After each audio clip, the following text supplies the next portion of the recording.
Hello, everyone, and welcome to Hit and Hustle from IRSportsDaily.com. I am your host, Greg Flamong, and with me, as always, is Jamie Uyama, Jamie University, and we are joined by Drew Mentock of Irish Sports Daily. He is here for his second appearance on the show. He is going to provide us with tremendous offensive expertise. He was at the open practice last Saturday, and he focused on the offense and specifically the wide receivers. And so he's going to add a lot of color to that conversation, and that's going to be the main focus of the show today. So we're going to be talking about offense. We're going to be talking about early enrollees, quarterbacks, offensive line, running backs, all that stuff. So that's I wanted to do a deep dive on the offensive side of the ball because that's the side that struggled. So we're going to get into that. And plus, I think there's a lot more early enrollee kind of hype there with the wide receivers. So that's going to be a fun show. So thank you, everyone, for tuning in. If this is your first time listening to the show, hit the like, hit the subscribe button, hit the notification bell. And before we get going, as always, this show is sponsored by ESQ Clothing and Ga Wang and his bamboo shirts.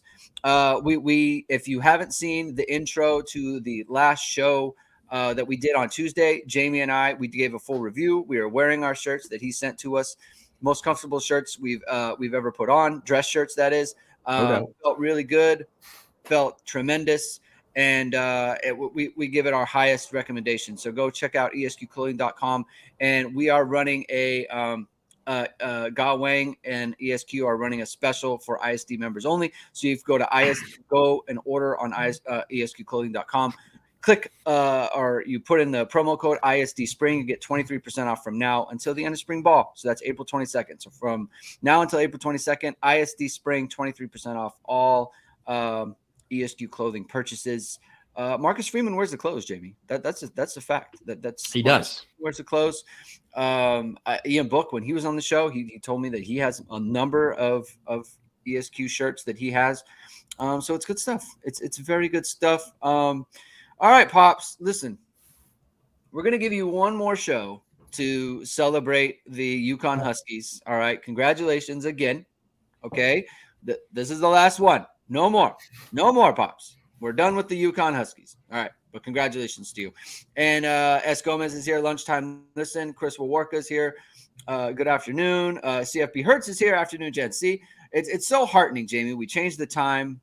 We go to a different time, and the regular showing up. Love it. Still here. Everyone didn't want to miss Drew coming on the show to talk about the Notre Dame football team. So, all right, guys. So I think pretty famously, and Drew did some wonderful write-ups last week about the open practice, and pretty famously, the offense was a struggle, right? And so let's dig into why that is. And I want to throw some scenarios out to you guys and throw some I guess topics of discussion, right? Because before we got on the show, Drew and I were kind of discussing before Jamie showed up, and Drew got kind of thrown out like what is the criteria for deciding on a quarterback, right? And so Drew, why don't you tell the folks what we are discussing and then how you feel about that?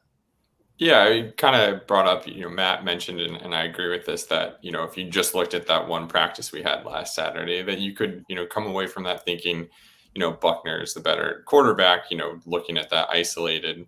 And that's, nothing against Hartman specifically, given the fact that I think even, Gino Guidugli mentioned how frustrated Hartman was when he first got there, not having a quarterback coach, for a month, not really knowing what the offense is going to look like. So he's obviously behind, but, I'm kind of curious, like, can you accurately evaluate that over 15 practices? And as Matt's also mentioned, like, if Buckner feels like he's looked like he's the better quarterback in the majority of those practices, how does that I'm kind of curious on how the coaching staff is going to navigate that, assuming, a guy like Hartman feels like he needs to know by the spring, or by the end of spring. Yeah. But these are not all questions I know, but I'm definitely kind of thinking through that. Like, how do you kind of go about that, and what kind of, again, the criteria that they need to look at to figure that out. Jamie, I'm kind of building off of that. So something that I don't think we've discussed very often is how an adjustment it is mentally for Sam Hartman going from an offense like Wake Forest, where basically he was the offense, right? You got to make plays from the pocket, everything is based on him making the decision on the mesh read. Yeah. Got to score I mean, you most gotta of the time. Not everyone is right, but full 30 40 points a game, right? Like Yeah. he's got to have that mentality. He's got to be, aggressive and that sort of thing. And Notre Dame is kind of different, right? It's a different mentality for him. Marcus Freeman talks a lot about being careful with the ball and not taking too many chances and, that sort of thing, right? Like they focus on offensive line program. Like that's not Wake Forest, right? There is a mental adjustment for him. And there is a comfort, I think, for the coaches to have someone like Tyler Buchner, who was in the offense, who was brought in to run this specific offense. Tyler Buchner's been in the offense, right? Like he kind of understands what they're looking for. And Sam Hartman doesn't, right? Do you think that is a bigger factor than we would have thought going into spring ball? Yeah, we probably didn't talk about it enough, to be honest.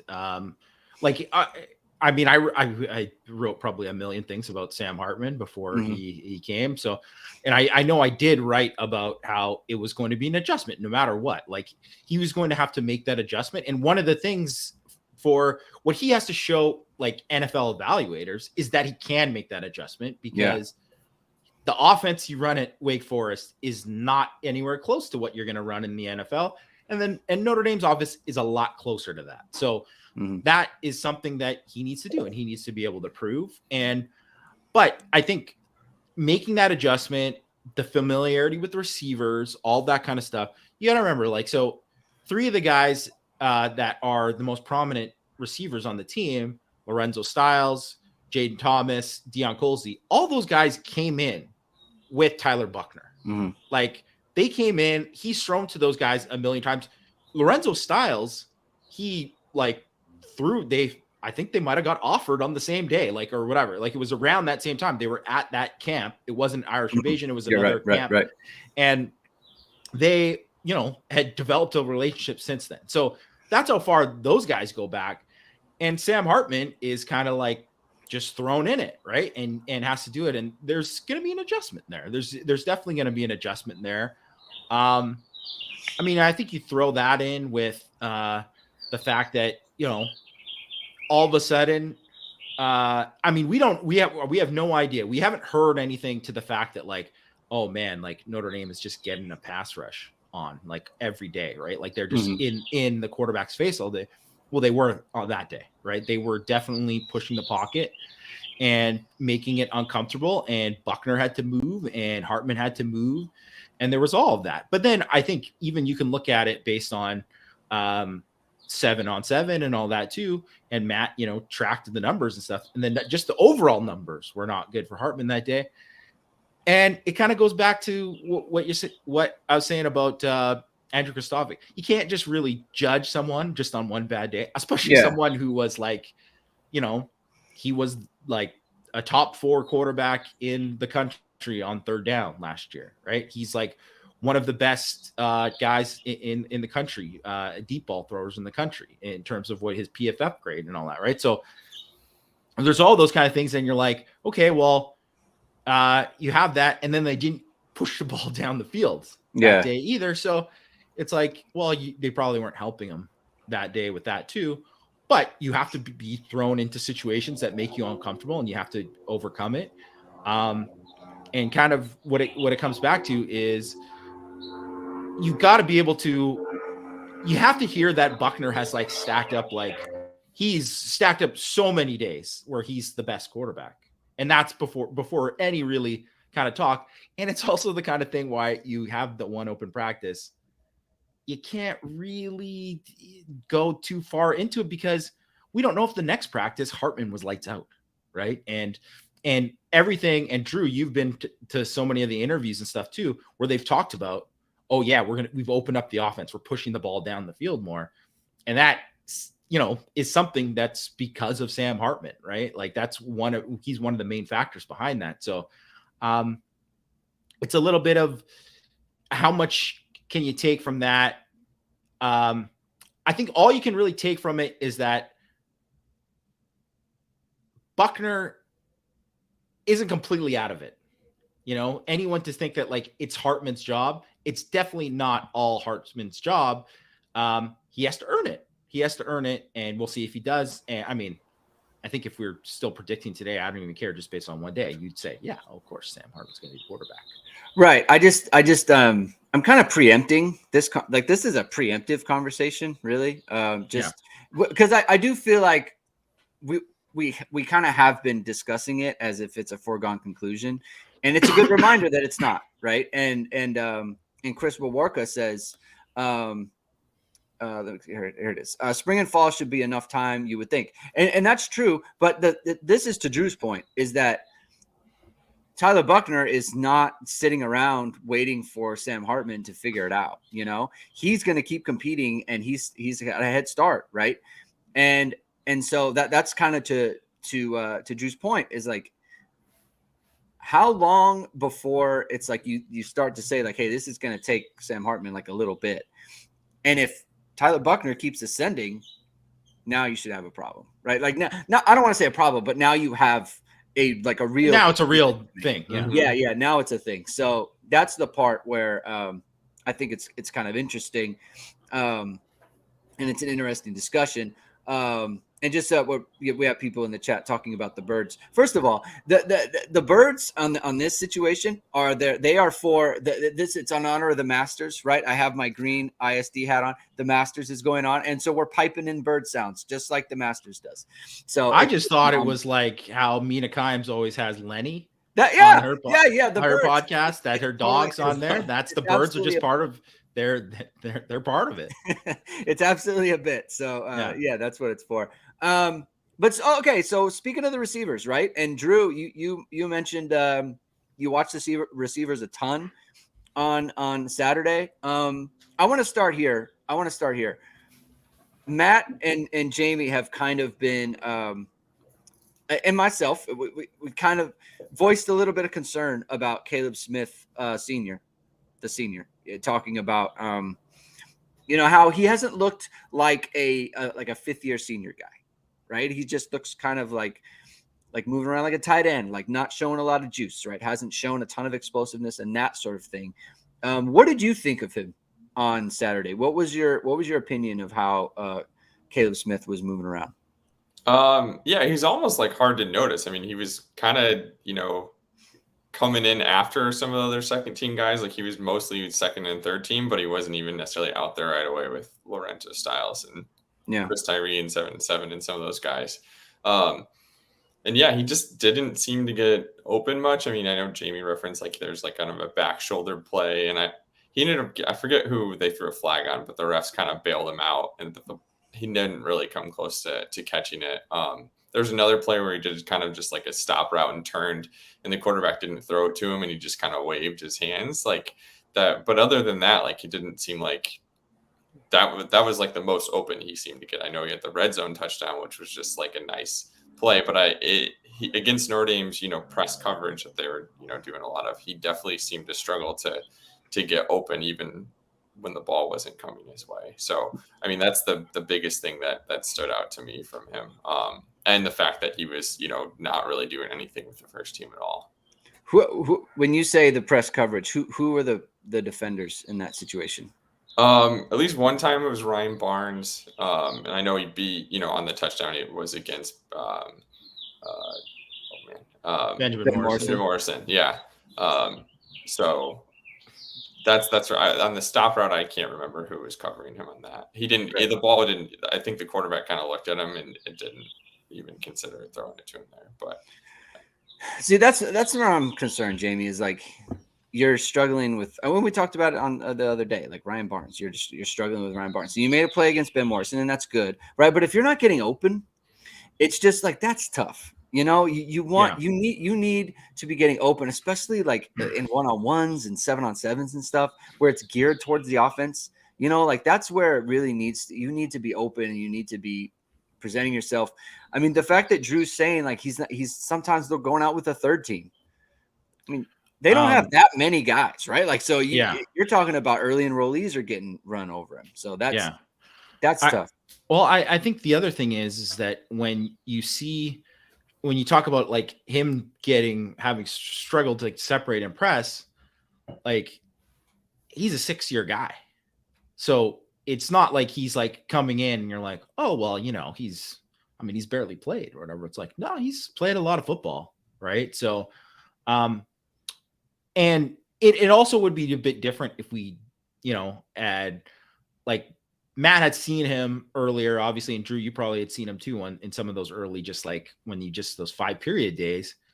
And he just kind of doesn't blow you away with his physicality, right? And just what he looks like there. And I mean, there's no way that he's impressing too much if he's running with the threes at any point, right? So, yeah, I think, it's a red flag. It's a red flag, and it's not to say that he can't overcome it. And I think you should put a lot of value on him making a play like that over Ben Morrison, because that means that even if he's not a starter, he might be a guy who makes a few plays for you during the year that end up being really big plays, right? And you'll take that. But I think penciling him into the boundary, which is what everybody did, I think, for the most part. I think fair enough, right? Like, he was Virginia Tech's leading receiver last year. He had averaged 18 yards a catch in the ACC. Made quite a number of plays, right? Was really, really good contested catch wise. And he just hasn't been that guy yet. But, maybe that's the kind of thing where if he gets something going with Hartman, they really get that, because that's part of contested catches too, is developing that chemistry with those guys. I mean, it is a different room. It's not like Virginia Tech's got a ton of good wide receivers. They have more raw talent on Notre Dame's room than Virginia Tech, no doubt. So for him, it's like the way that I stand out at Notre Dame might be different than Virginia Tech, and that might be that's an adjustment for him too, right? Like, that's something to consider. And with them doing a lot of like crossing and stuff, he's not somebody like Chris Tyree got open a ton. He didn't always catch the ball, but that's not going to suit him as well as suit Caleb Smith as well as it's going to somebody like Chris Tyree. So it could have been, just a tougher situation for what we saw for him to stand out. And look, there's also kind of like a good news, bad news to this, where it's like bad news, he's running third team. Good news is there's other guys stepping up, right? So there's Deion Colsey, who looks a lot better. Tobias Merriweather's making a jump. Jaden Thomas is obviously an ascending player, and there's been a lot of good talk about Lorenzo Styles. Drew, I want to focus in on Lorenzo Styles for a second here. It seems like a lot of the focus has been on the body language in his kind of the way that he's carrying himself at practice. Was that kind of how you saw it too? Were there some plays made by him? Was he getting open that they just happened to not throw it? Like, what have you seen from Lorenzo Styles that would lead people to kind of have a positive view of him so far right now?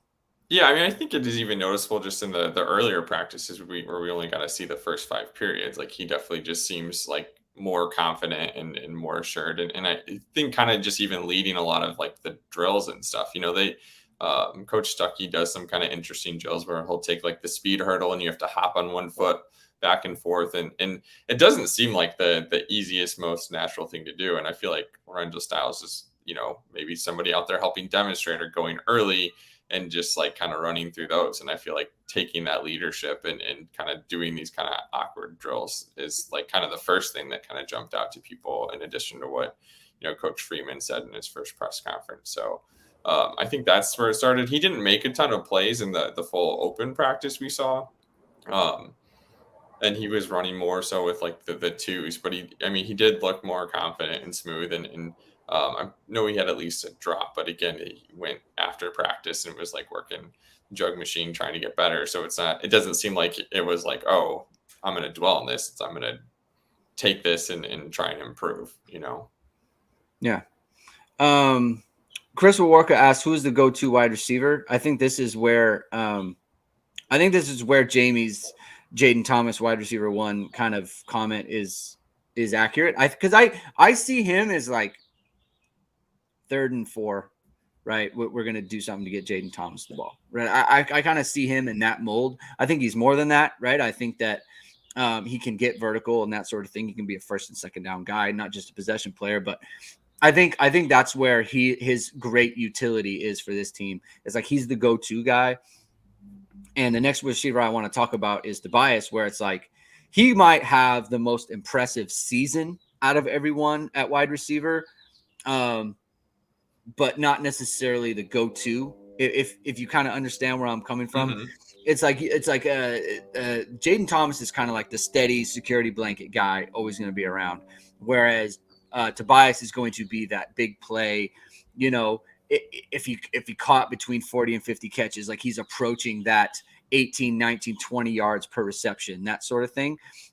That's what I see from Tobias there, and I could see Jaden Thomas, equaling that the catch total, less yards, but maybe more touchdowns, right? So that's kind of where I see it. Well, what's your view on that, Jamie?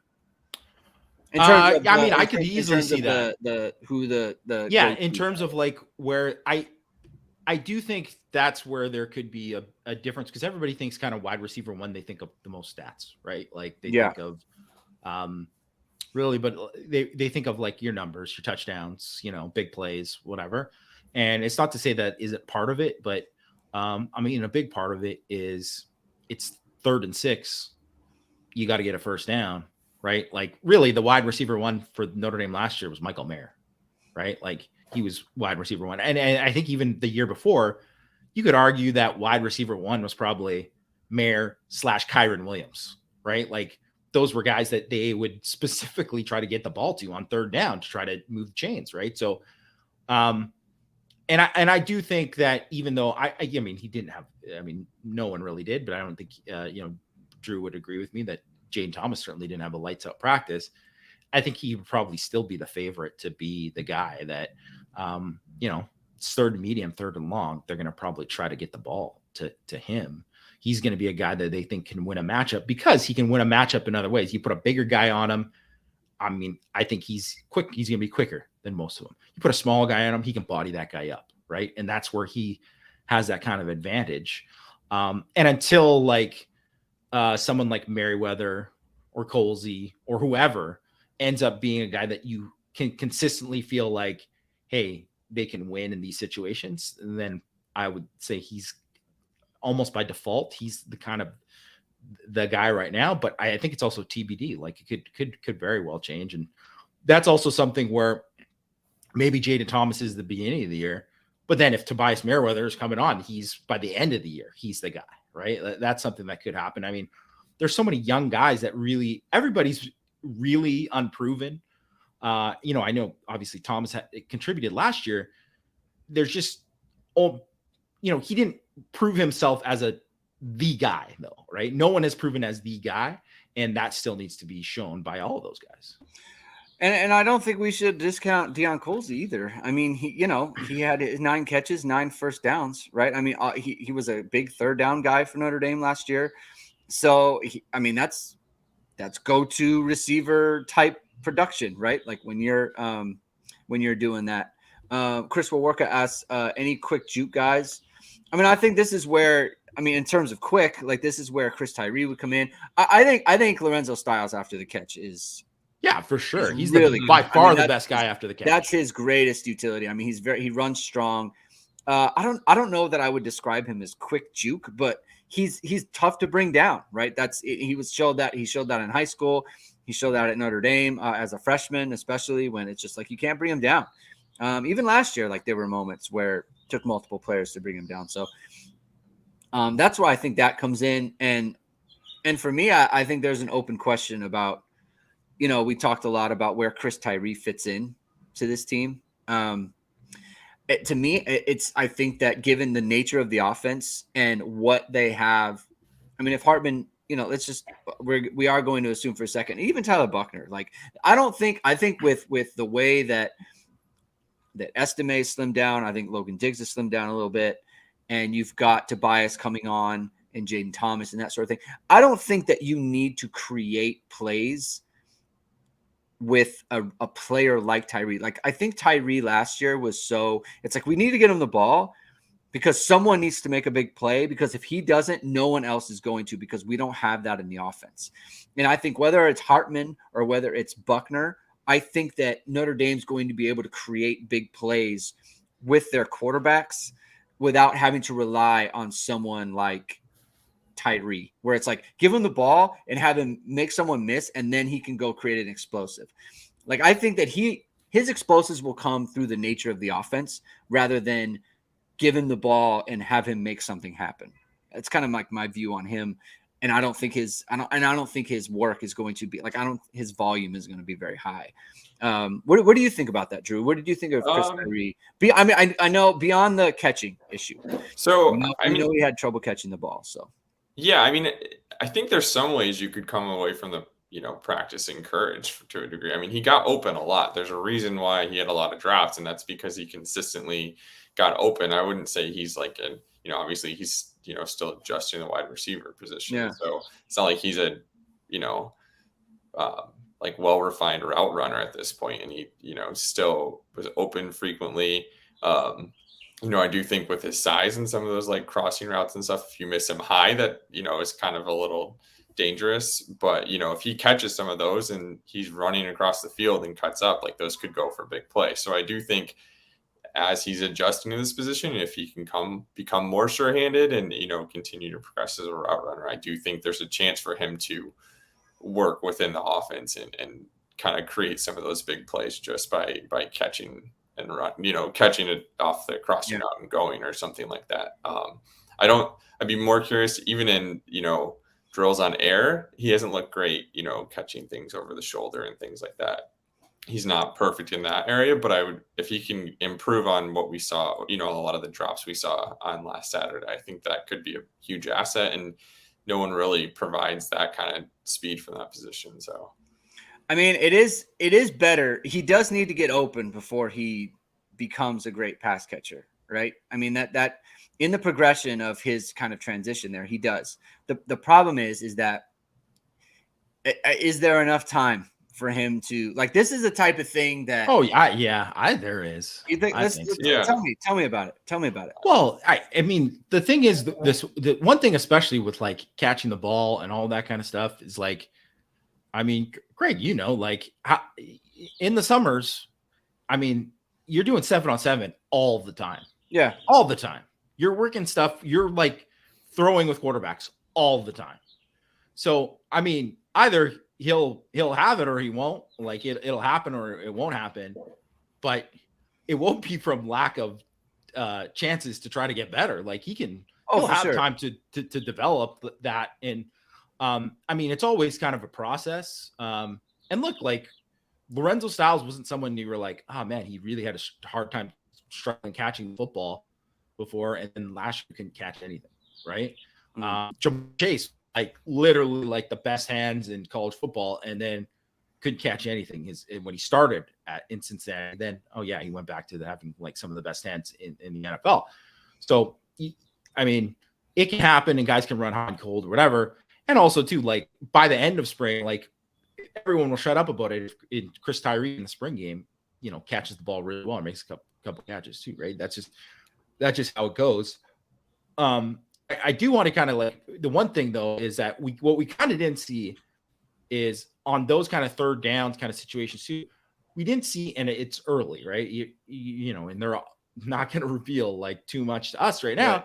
But one thing Reese did really well was he schemed open quite a bit, especially on like 3rd and 5.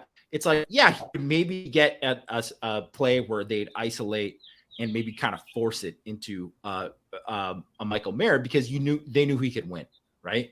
So he had more targets on 3rd down.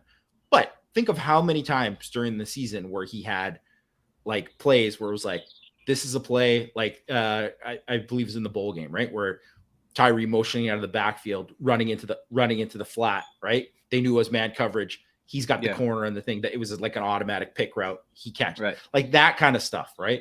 And we haven't seen that. And that really is going to kind of be the key, especially if you don't have a 3rd down guy you can rely on. Yeah. Right. And that's just good offense too. Yeah. I mean, just utilizing, I mean, that's the perfect example of like utilizing your your skill players. What were you going to say, Drew? Oh, and my hope with Tyree, I mean, if I were his coach and you don't, you have so much depth at running back specifically, and you see that he can at least get open, it seems worth investing that time, like Jamie said, over the summer to see if you can make this work. You can know what you can do at running back. It's not going to be that much of a transition to move him back there if this isn't going to work. But there's no reason not to give him time and give him a real chance to progress and show he can do this too. Yeah, I mean, you guys were there, so I'll cede to your having been there. Like for me, I think watching someone, I feel like I can tell like this person can pick it up or this person can't. I'm not there, so I'm not going to speak on it, right? Whether he can or not. My thing is that it's a little. I keep using the word concerning. I feel like there's a different one we could use, but it gives me pause that he's been in college for 3 years now. This is his fourth year, or he's going into his fourth year. And if he has trouble catching the ball now, but he's never had trouble catching the ball. And it's not like as when he's played or he had one drop last year. Like right. He's not, no, for he sure. he hasn't had problems. So if it was something where I was like, man, this guy's always dropping the ball. Like Kyron Williams dropped the ball more than him during his time. And I don't think people would say that Kyron had bad hands or anything like that. I'd say he was a pretty good receiver, right? So I don't think it's anything like that. I think that is a total classic case of just, you got to just let it play out. And Dalen McCullough, whatever, he talked about it today and said, why they kind of made the move and why he talked to Chris about making the move. And, obviously the main thing is like NFL, like if he's going to be a guy in the NFL, he has to have that kind of versatility, or else, because he's not going to be a guy who lines up in the backfield all the time. Like that just can't be what he's going to do at the next level. So he's got to bring more value than that. And he was kind of praising his hands and that thing too. So, and that could be just coach speak or whatever, and he's just hyping him up or whatever. But I don't think he really has had that much of a problem doing it. So I don't want to also throw it just that's the day. And it's like, man, he really struggled catching the ball like that. It's like, well, a lot of them did too, in fairness. Yeah. Yeah. And it's not like he had every throw was on the money. Some of these were high, some were a little behind, like the person who dropped a perfect ball, like Jaden Thomas had a shallow crosser that was right in his hands, and he just like thought about running before he caught it. Like, everyone was dropping in this scenario, but it's not, he was doing things we hadn't really seen him do before. And it's not like everything was right there. So Drew, of the early enrollees, who popped for you the most? I would say Braylon James. He definitely got a lot of reps with the twos. He was out there. His speed is like obvious and apparent, and obviously he's good size too. So he really jumped out at me. Just how many times I saw him out there with guys like Lorenzo Siles and Chris Tyree and stuff. And he's somebody like Hartman targeted in the passing game too. And he jumped out, and I'm kind of curious. There's a lot of talk about.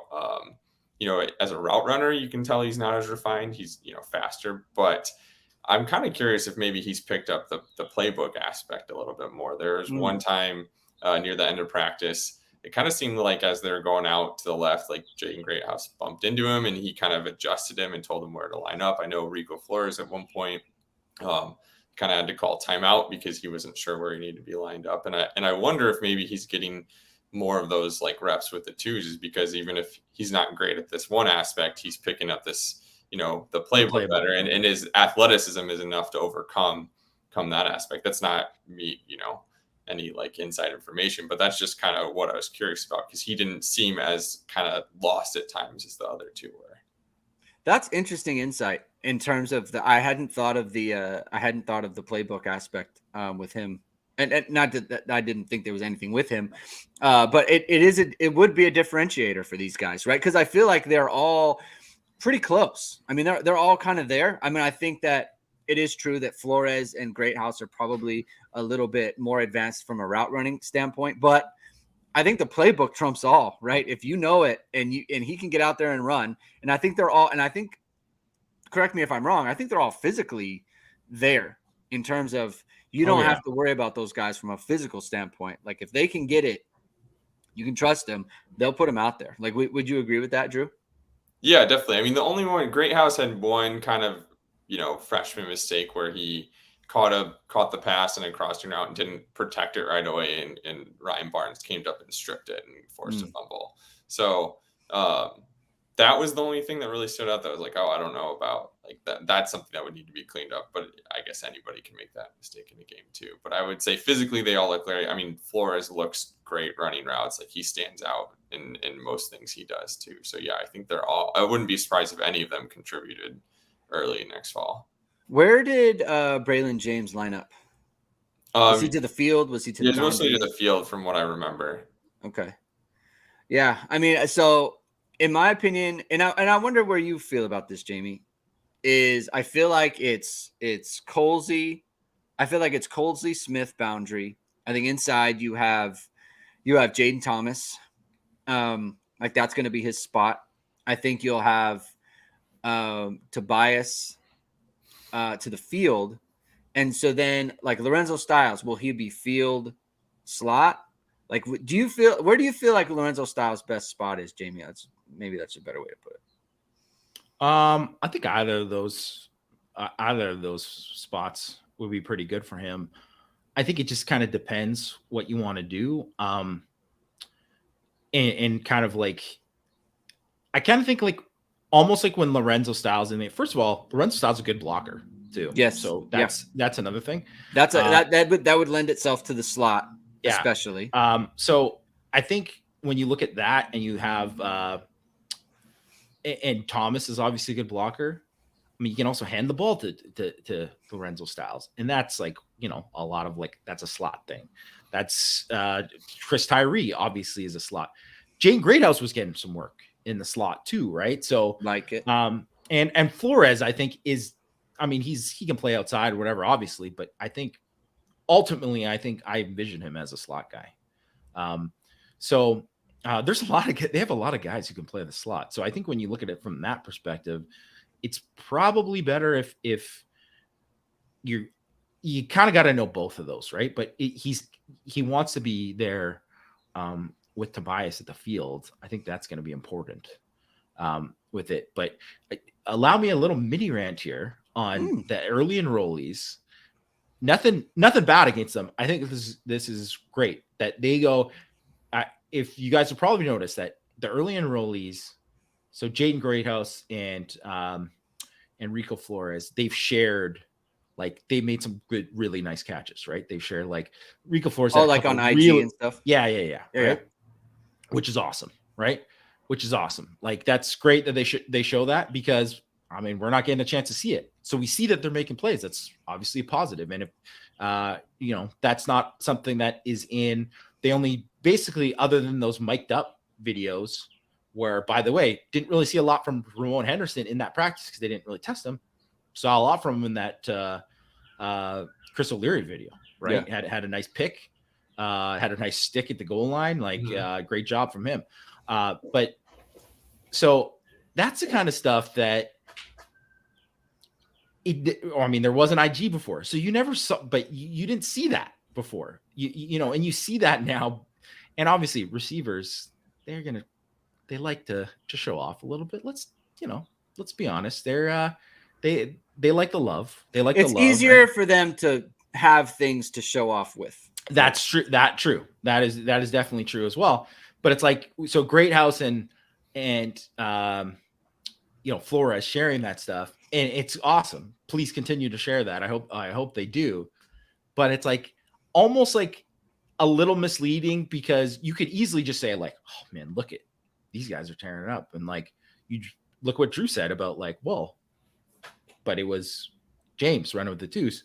He's just not putting it on social media, right? Like, so we don't really know all that stuff. It's so hard to judge. And which is like Ben Minich didn't hear a peep about him the whole time until like DJ Brown tells Matt Freeman, yeah, he's had 3 picks during a thing. I was like, oh, okay, right.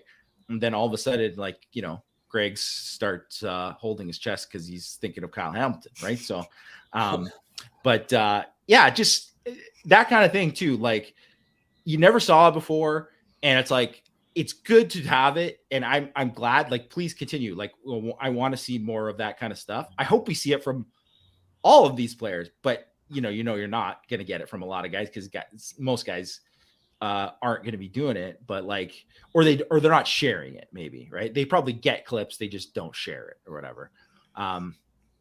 But it's just interesting to me because it's like if you see that, you could easily get an argument for people just saying like, great house, like look at that, this guy should be starting or something. Like that's how how it starts, right? Is that these guys do it, and in the reality, you see the thing where he wasn't protecting the football, like Drew said. He bumped into the guy. He actually got something I don't think I mentioned in my practice report, but Chance Tucker had a really like nice hit on Jaden Greathouse and kind of like not knocked him out, but like knocked him out of the play for the next play, whatever, right? Like he was slow to get up from it. It was a pretty significant hit.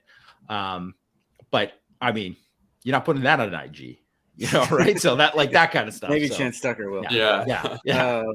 CFB Hertz is asking, what are the differences between there we go, field and slot in terms of what kinds of routes they run, physical traits you look for, etc. What do you think, Jamie? I mean, you can have different body types there. I mean, look at all the guys we mentioned that could play in the slot. Like there's a big difference between Jaden Thomas and Chris Tyree, right? So it just depends kind of what you're looking for out of that position. I think in general, though, you want a guy in the slot who can understands coverages, really, really, great football intelligence, understands coverages, understands where to like sit in against certain zones and stuff, where to like cut off routes. Option routes it's a very big thing for the slot. That's one of the things where Michael Mayer just like feasted when he was just a tremendous slot receiver, probably the best slot receiver really Notre Dame has had in quite some time, because he was a guy who was fantastic at option routes. So understanding coverages, leverage of how you're being covered, short area quickness, right? Being able to win contested, which everybody thinks is high pointing, but it's not always. A lot of times it's like tight, like you're over the middle. You got to catch the ball in traffic, right? So that's, I think, with the slot. And I mean, size and it can differ, right? Like me and Greg are big proponents of the big slot, but you can be a small guy and just thrive there too, as like there's plenty of Wes Welkers. Oh, not too many Wes Welkers, but those types out there, right? And then I think it's the field. You can look at it as totally different too. Like Tobias Merriweather and like say Will Fuller. Will Fuller was a field receiver, right? Right. They're obviously different. I mean, what they have in common is both guys can fly, right? They're both really, really fast. I think you want, typically a fast guy there. You want speed on the outside. You're not getting press as much. You're getting a lot more off coverage there. So you want to be able to guy who's got a little bit of shake can make a guy miss rather than maybe win in tight, because you're not going to get as many. It's why you see like Will Fuller, a post route was such a huge thing for him. And it's not like he didn't catch fades, but it wasn't like they were throwing jump balls to him all the time, right? So it was. I think you look for different things based on it, but you just know too, and you kind of base your offense based around the types that you have for those spots. Right. So just to kind of build on the slot point in terms of, intelligence and being able to read coverages and that sort of thing. It's not just reading coverages versus the route that you want to run or the option route that you're running. It's also the coverage versus the route that's also complementary to me, whether it's a back or whether it's the outside receiver. So like I have an option route. This is the coverage here. I might run a route that opens up the route for the outside guy, because I'll take a linebacker with me and that sort of thing.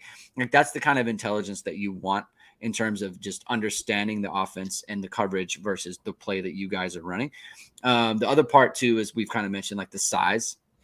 and not just size, but toughness. So like Lorenzo Styles isn't the biggest guy, but he's very tough. He's a very tough player. He's very willing to stick his nose in there and be a blocker against linebackers or safeties or whoever. And in Notre Dame's offense, like that's very important, right? Like it's less so with Wake Forest because they're not really doing that, right? They're in 10 all the time. So for that, you do want a smaller guy. And I think they did have a smaller guy who understood coverages more than anything. But the other part too is like Notre Dame runs a lot of jets. You're going to run that out of the slot. Right. You don't have to, but you can, right. It's a lot easier to do. And so you want to be able to run with the ball in your hands. So that's where Chris Tyree has utility there. That's where Lorenzo Styles has utility there. And to Jamie's point with the field, like Will Fuller, you want to be really fast because we're running the post route, right? If you don't have the juice to get over the top and get to the middle of the field, the route takes too long to run. You can't run it because you don't have that much time, right? Even if you have a good offensive line, you got to sit there and hold it for you to clear the safety, if you even can. That's why you want someone who's fast. Like, so Tobias Merriweather, he's their fastest guy, right? Braylon James, the fastest of the guys. That's why he's playing to the field, right? You want someone who can really run and get over the top of the defense like that, because the other part is you're further away and teams don't really roll coverages to the field because most teams don't have quarterbacks that can actually utilize the field. Maybe that wide side out, it's the toughest throw in college football because a lot of college football quarterbacks can't throw it. Right. Without floating. Right. So that's kind of why you want the bigger, faster guy. Yeah. And just one more thing on it too, is that, you know, ideally too, you're just playing the best guys. Yeah. And really, some guy might be a slot, but he might not always line up in the slot, right? Or a field guy might not always line up in the field. And sometimes, too, the best thing is to put, like, your two best receivers together and put them on the same side. And then you force someone to choose, or, you know, someone runs vertical, and then you force, you know, a safety to choose, right? Like, that's kind of what it's about. And, like, even when so in 2018, when Miles Boykin was you know, the boundary, right? The boundary, what Notre Dame called the W, right? He was the boundary. Well, Chase Claypool was really a boundary, but he started in the field because he was the next best guy. They weren't going to play anybody else, right? Like, and EQ St. Brown was originally, like, his freshman year, he was a backup at X at the field to Will Fuller, and then he moved to the boundary next year, right? So it's like, different guys can do different things, and you're trying to get the best players in the field is the main thing. Right. And so, and then Ron Goteki's bringing up the hold and stays, might be two tight ends, right? So that you bring in an extra tight end, that sort of thing. So that can kind of switch things up. I want to talk about, and I'm going to apologize to Drew because I did not bring this up to you beforehand, but I'm curious what everyone thinks about Jabron Payne. He's talking about returning punts. He's a punt returner option there. He had a 50-yard run in the scrimmage. I saw him run a route just in the little short clips that Matt put out there. I thought looked really good. I mean, his feet, the way he ran the route, it looked like Kyron Williams to me, which is just, that was my impression. I saw him do it, and I was like, hey, it looks like Kyron. What do you guys think of him? I'll start with Drew because you were watching the offense, but Jamie can chime in as well. Drew, what did you think of Jabron Payne? Is he a player? Yeah, I mean, he definitely seems like he could be. You mentioned that big run. They had him, you know, out wide quite a bit.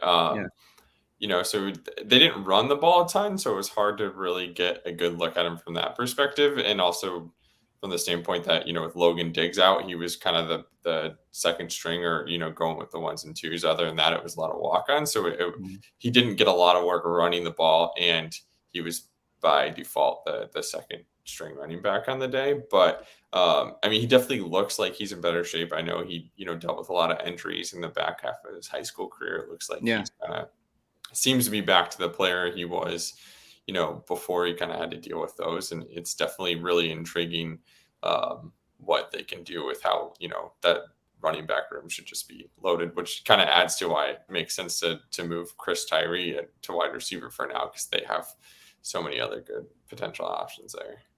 What did you think, Jamie? I mean, I would just, you know, agree with what Drew said. I thought he looked quick. Obviously that run stands out. And I'm always like a big too, like, you know, if you make a play like that in practice, it gives coaches confidence that you can maybe do it in a game. And also to like, because you just don't see that many type of like 50-yard runs of practice. Obviously, that was really the only big play of the day, really. Explosive play of the day for the offense when they went 11 on 11. So, yeah, of course it stood out, right? And I do think pass pro wise, he's got some work to do, right? Yeah, like makes sense. Makes total sense. I would say that, you know, like and Drew and I were talking during the practice. It's funny. It's like we got to see a ton of Jerron Payne today. He might be the 5th string running back, right? Like he might be, right? Like that just might be how it is with him, because they've got so much depth there. In saying that, I mean, you know how injuries can just happen so quickly at a running back. And I think if you said, you know, well, it's going to be Diggs and Esteme. And then I think Jadarian Price, everybody's kind of like added him in as like the next guy if he's healthy, because he just looks so impressive and everybody was so excited about him before he got hurt. And that makes total sense. But what if Jeremiah Love just comes on and you're like, oh my gosh, like we just don't have too many guys who are like, you know, 6'1" that can run sub 4.4, and he just breaks off a bunch in practice, right? Like I go back to that 2015 preseason, like no one was hyping up Josh Adams, and then he broke off like a 70-yard run on a draw play, and where he outran the entire secondary, including Max Redfield, and then all of a sudden you're like, I guess Josh Adams can play. Like, I guess he might. I guess that knee injury is a thing of the past, right? So it can just happen just like that, right? So I definitely think Payne. He is a kind of an intriguing guy to me as a punt returner, and I do like. I don't know if you read what his quotes were saying, talking about him kind of like going forward and being a guy break tackles, and I'm all about that too, in that sense too, because there's just so few guys that are really. You're just not going to get that many lanes as punt. And especially if they're going to be aggressive like they were last year in terms of punt block, you're not going to have like a good blocking most of the time. So it's up to you to break tackles, and like getting like 8 yards or something is a big win. Right. So I do kind of like that mentality there. And that definitely intrigued me. I love that he kind of said what he said there. Yeah, I mean, like Brandon Joseph last year was not a good punt returner per se, but he was really good at, like, if there was room, like he would get 10 yards.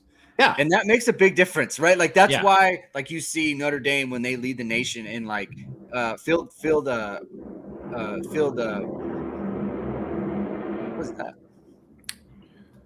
That was crazy. They lead the starting field position. You know, that's why you do that, because you get a guy who it's like you don't let it drop, you catch it and you go for 10 yards. And maybe you're never getting more than that, but that's like an extra first down. And that, you know, instead of starting at the 30, you're starting at the 40, you know, and on and on. Right. So that sort of thing has utility. And I don't know, like he's returning punts. Is he going to be the punt returner? You know, that obviously time will tell on that. Brandon Joseph, by the way, 11th in punt return average last year in the country. Yeah. In like the country. He was good at that. He was good at just going forward. He averaged 9.94 yards per punt return, which, I mean, is pretty good considering that they were never setting up returns. Yeah. Like, and he didn't, and he never had one that was like, oh, that one return really bumped his average. Like, I don't even think I was going to say I'd argue, but I don't even think it's an argument. That's by far the best thing he did at Notre Dame was punt returning. Even when he was hurt, he still did it. He was very good. Yeah. He's not very good at it. He's only a 4.6 guy too. So yeah, he's not a fast guy. He just could read it and just could hit it up quick and get what he got. Very confident catching it. I mean, look, I never thought he was going to drop one. He did have he had the swagger back there. So there's something to be said for that. Yeah, Ja'Brian Payne, man, look, if you got to break the big one, because here's the thing. If you can't, then what are we hoping for? Kind of thing, right? Like if there's space, you got to hit it, and you got to hit it big, and you got to go, right? And so to me, it's like, look, I understand. Like I saw a bunch of freshmen out there, but whatever, they're scholarship players, you know. Yeah. You have to be in a situation where if we put you out there and there's a big hole, you have to gash them and you have to hurt them, and he did. So credit to him. And you know, look, you never know what's going to happen. Deion McIntosh, right, is a perfect example. 2017, like Josh Adams gets hurt, right? Dexter Williams gets hurt, right? Like you don't have a ton of guys back there.